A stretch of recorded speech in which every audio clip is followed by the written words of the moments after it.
Ajaran adat Minangkabau tidak bertentangan dengan Islam. Prinsip hukum kewarisan Minangkabau. Pada umumnya diketahui tentang prinsip hukum kewarisan Minangkabau ialah dari mamak turun ke kamanakan.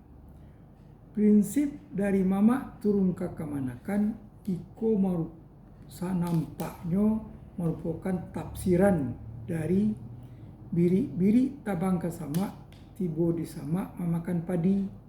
Dari ninyak turun ke mamak, dari mamak turun ke kami. Namun jalehnya tidaklah dapat disebut sebagai kaidah khusus dan reserikatif atau membatasi. Akan tetapi merupakan ketentuan atau rumusan umum, bisa ditafsirkan untuk pewarisan sako, kurang warisan tak berujuk benda. Juga bisa tentang pewarisan pusako atau warisan berujuk benda. Akan tetapi sebagai suatu kaidah umum iko indaklah menutup pintu untuk diwarisinya arato seseorang bukan oleh kemenakannya saja. Dan sebagai kaidah umum menurut ilmu hukum, kaidah tersebut akan beralih atau mengalah atau memberi peluang terhadap berlakunya kaidah khusus. Seperti disebutkan dalam usul fikih al-hukma talifu baik katilafi asah. Kaidah yang dikenal dengan ilmu hukum barat jus special directive jus general hukum khusus mengesampingkan hukum umum. Berlakunya kaidah umum pewarisan dari mamak ke kemanakan tentang arato si mamak termasuk arato pancarian. Pada hematnya tunduk pada hukum sebab akibat. Untuk itu almarhum Buya Amka dengan humor. Almarhum Buya Amka mempunyai humor.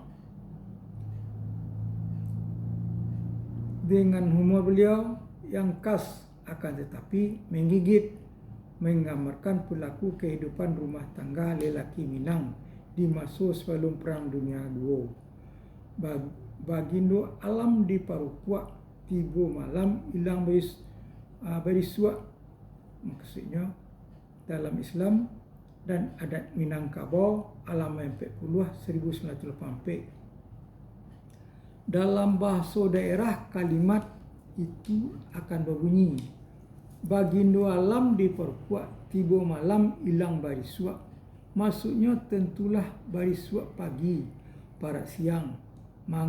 Mengapa demikian? Itu adalah karena seorang suami di masa itu pada siang harinya bekerja di tanah peladangan atau pesawahan orang tuanya. Suatu kebiasaan yang sudah demikian juga semenjak ia belum beristri. Pagi subuh ia turun dari rumah anak istrinya taruh ke tapian. Dari sana sebelum ada warung kopi, ia ke rumah orang tuanya, masuk lewat pintu belakang karena di beranda atau di tengah rumah mungkin ada kemanakan perempuan sedang berkemas-kemas. Di dapur itulah ia minum kopi atau makan nasi dingin atau lainnya. Selesai itu mamak tadi dapat juga membawa bakal makanan pergi ke ladang atau ke sawah orang tuanya. Atau bisa juga diantari makanan siang hari oleh salah seorang kemanakannya. Oleh sebab itu atau saudaranya sendiri oleh ibunya atau saudaranya sendiri. Keadaan seperti itu berlaku sama pada lelaki lain dari kaum istrinya. Kalaupun pekerjaan berjualan, lazimnya adalah lanjutan pekerjaan sejak membujang atau sebelum beristri. Membujang di dalam bahasa Minang sebelum beristri, sebelum berbini.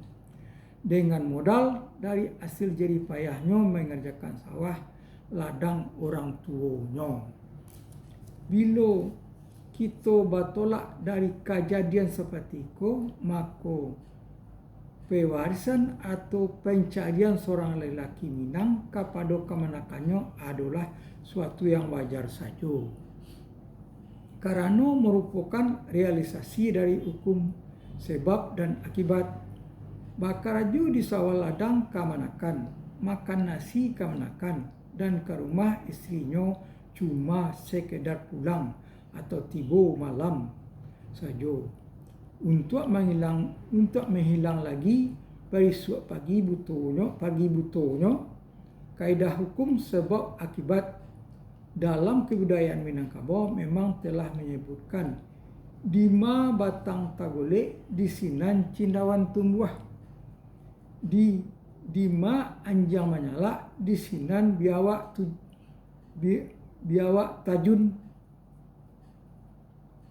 di mana dahan tajulua di sinan tupai tatagun. Jadi diulang lihat 5 batang tagolek di sinan cindawan tumbuh, 5 anjang menyala di sinan biawak tajun.